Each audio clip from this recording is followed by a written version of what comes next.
આજે એક વાર્તા કહું। માનો કે એક રાત્રે તમે રોડ પર તમારી કારમાં જાઓ છો।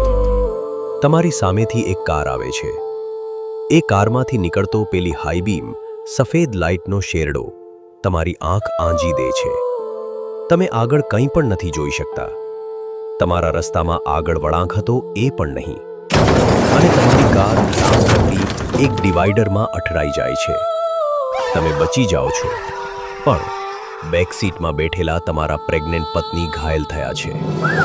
તમે 108 બોલાવીને માંડ હોસ્પિટલ પહોંચો છો, પણ આટલા જોરદાર ધડકાના કારણે તમારું બાળક નથી બચી શકતું।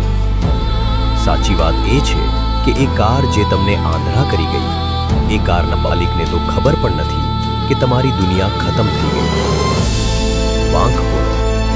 એટલે વાંક કોનો એ શોધવા કરતા હવે શીખો થોડી માણસ તરીકેની સેન્સ। પહેલા હાઈ બીમ લાઇટ બંધ કરો। આ સફેદ લાઇટ વાપરવાનું જ બંધ કરો।